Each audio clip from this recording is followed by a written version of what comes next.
Everybody, it's teaching moment number 11 out of our teaching series.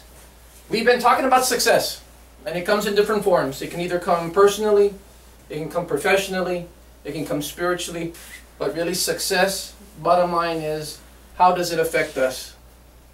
We've talked about struggle. Every person who has had any level of success had to go through this.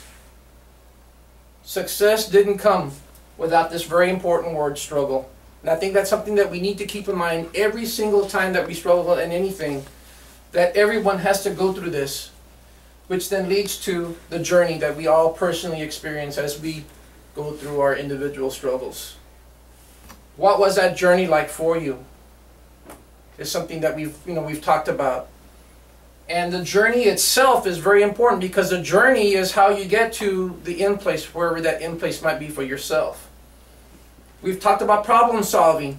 What's going on during this journey? What's happening while you're on this journey?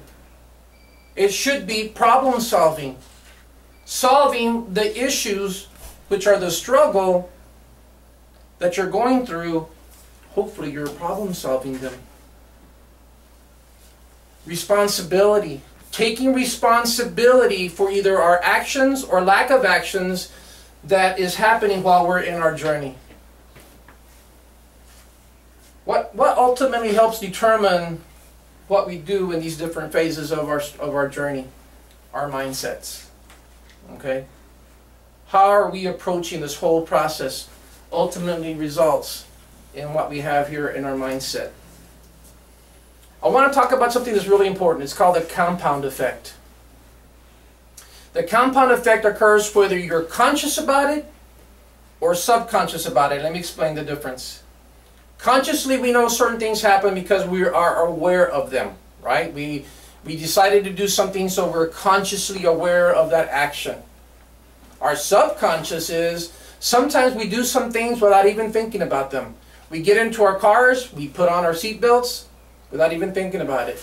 We turn on the ignition, we don't even think about it. We put our car in reverse. If we're going to back out of our driveway, we don't even think about it. Those are subconscious actions that allows our conscious mind to do other things, while our subconscious mind does some of the stuff that's just kind of the routine things that we do over and over every day without even thinking about them.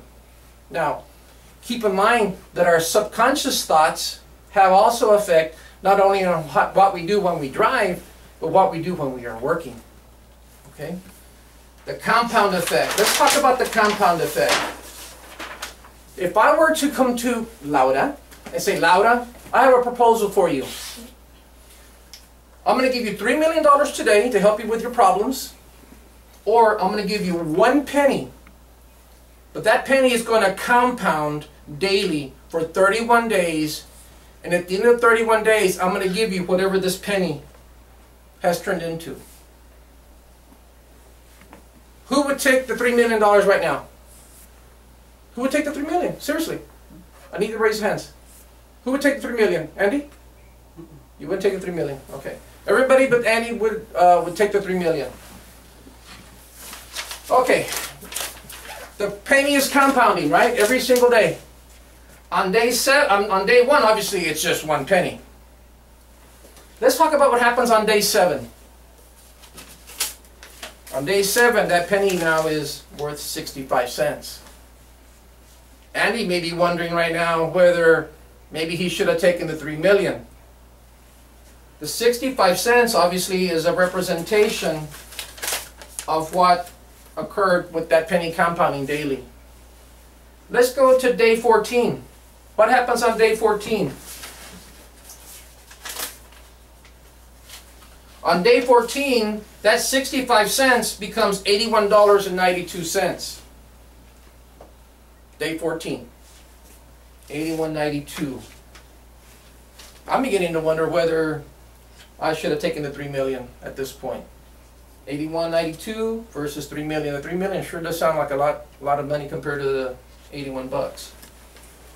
Let's go to day 21, which is week 3 into the process. Day 21, that $81.92 all of a sudden went to $10,485.76. Still nowhere close to the $3 million.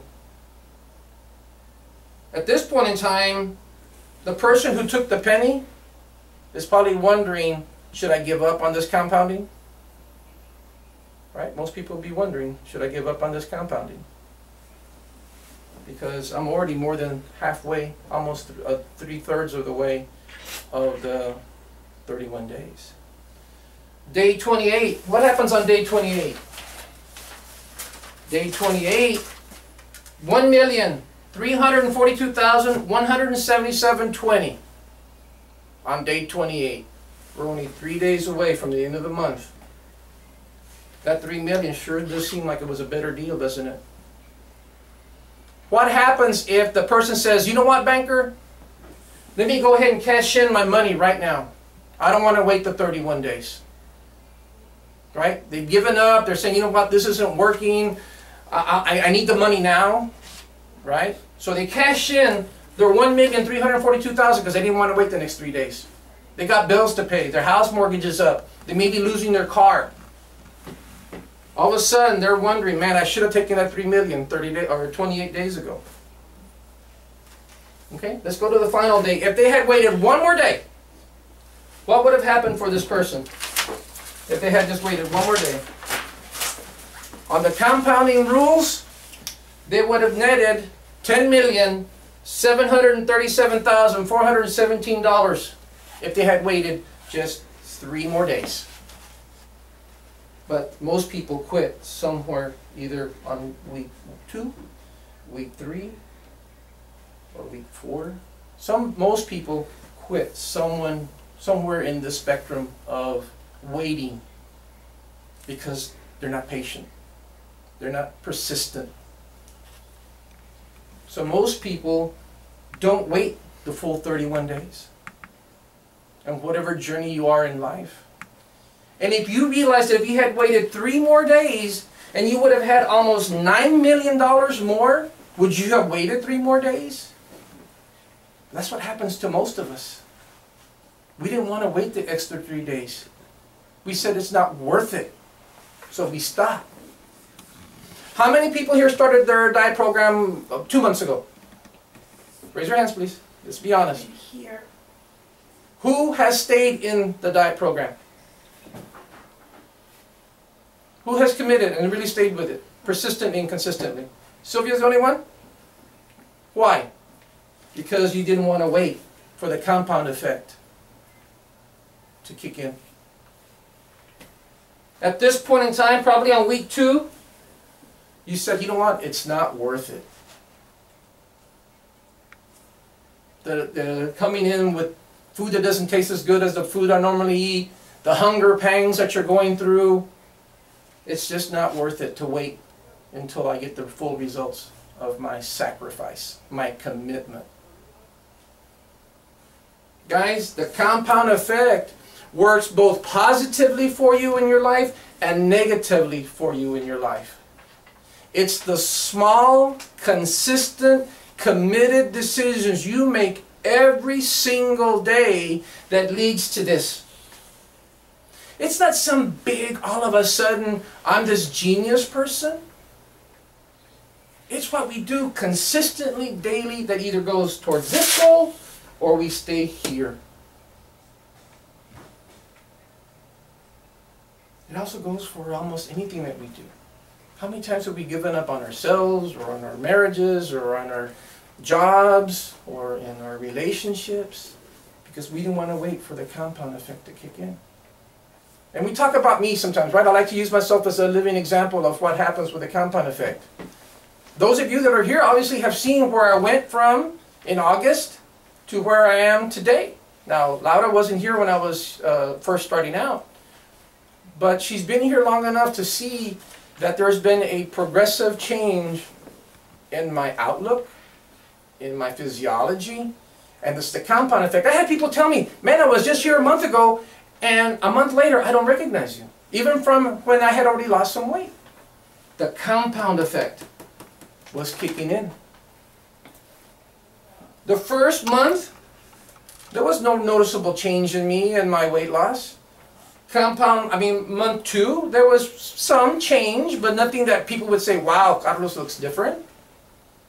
Month 3, people say, wow, you know what, I'm seeing a little change in Carlos now. 3 months later. Month 4, wow, you know what, I'm really starting to see some changes happening in Mr. Solis. But it didn't take until month 6 that people finally said, wow, this guy has transformed himself.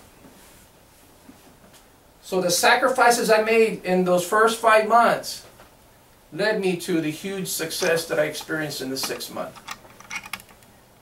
It didn't come easy. But how many here would love to have lost 70 pounds in the last 6 months? Okay? Even if it's not 70, let's say it was 20 or 30. The boss isn't got more willpower than you guys do. I've heard the word willpower before. I just don't have the willpower. I keep giving in to temptations. The biggest difference between what I've been able to accomplish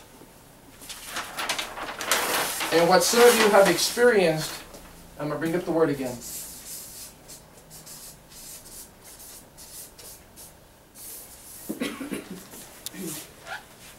My mindset. How hungry was I to lose weight? Passion. My real deep down felt desire to change my life. Not that I was smarter than I was 6 months ago regarding weight loss, because I've been through all the yo-yo effects that everybody's gone through. I created a hunger in myself that I wasn't going to be misled by temptations or anything else. I was going to reach my goal. How many of you here at work are sometimes frustrated with the teaching moments and what effect they've had on you here at work? Don't raise your hands. I've been disappointed. I was thinking, man, by teaching moment number 2, my staff are all going to be excited and pumped up and wanting to move forward, and let's move Ridgepoint Medical Pharmacy to the highest level. And it didn't happen after the 1st, or the 2nd, or the 3rd, or the 4th, or the 5th, or the 6th, or the 7th, or the 8th, or the 9th, or the 10th teaching moment that I've had with you guys. But teaching moment number 11 still happened. Why? I still prepared this weekend for what I wanted to share with you today. And Elisa knows I've struggled. I share with her sometimes my frustrations. Because I'm like you, I need to talk to somebody about what's working, what's not working, what I feel. You know, I was hoping everybody would jump on board to journey with me. I've talked about the struggle that the boss struggles too. I've talked about that I've had my journeys where I've sometimes wondered whether I'm taking the right path. So those 2 things I've talked about. And I've also talked about this very important thing. I mentioned before at the very, very beginning that 90% of our success isn't going to come from the skills. It's got to come from this first that will lead us to the skills. Every day that I read, I sometimes feel overwhelmed thinking like, I know so little about how to inspire my staff to do better.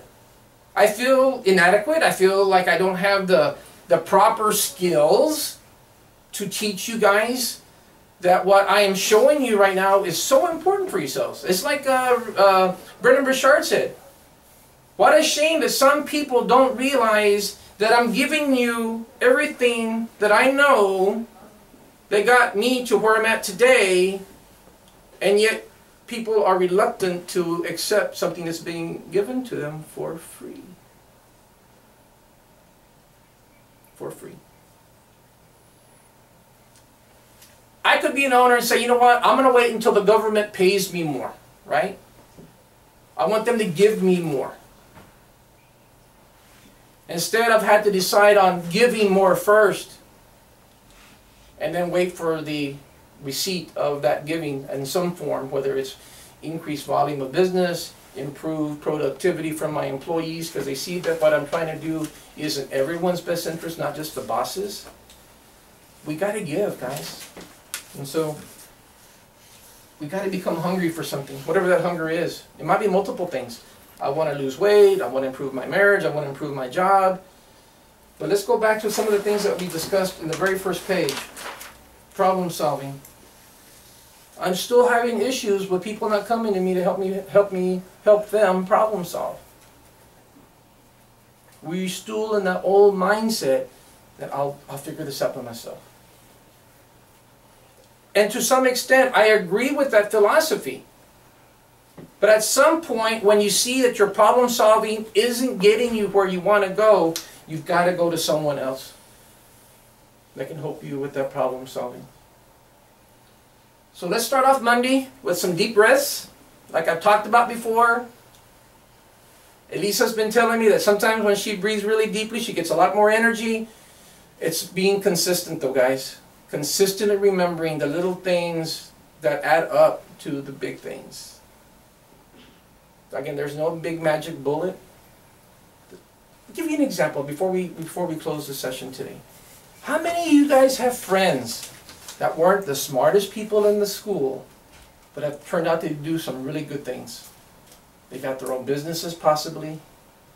Maybe they went out to become doctors or lawyers. And you're going like, wow, how did they do it? They're not smarter than me because I was higher up in the grades in school. Why did they end up with so much more success than myself? I'm smarter than them. I ask myself the same question. I've been shocked by some of the people who have surpassed me, and I'm going like, I'm smarter than they are. Or at least I think I am, obviously. To have even said that in my head. But they've proven me wrong. That it's not always the smartest. It's not always the fastest, or the prettiest, or the most handsome that become the most successful. It's the ones who have adopted small, consistent beliefs in what they want to accomplish in their lives that has given them the level of success that they achieve today. Okay? So keep that in mind, that Larry Bird, one of the greatest basketball players of all time, for those of you who are basketball players, if you know anything about Larry Bird, he was always questioned about his athleticism, that he didn't have the best athletic build for being a great basketball player. But he had a great work ethic and a great philosophy behind how he improved himself as a basketball player. He would throw 5,000 free throws every day. 5,000. Even when he became a pro, he continued to shoot 5,000. That's after he already was making millions of dollars. He kept doing the same thing over again. Why? Because it was that mindset that made him successful. Jerry Rice, for those of you guys who know about football, one of the greatest receivers of all time. Whenever he would catch a football in his hands, he would run to the end zone. And finally someone came up to Jerry Rice and said, Jerry, this is just practice. Why is it whenever you catch the ball, you run to the end zone? He goes, because when these hands touch the ball, this body ends up in the end zone. That was his philosophy of success. He was going to go all the way out, no matter whether it was in practice or whether it was in a real life game. Okay? It's just those small, consistent decisions that people make that take them from here to here.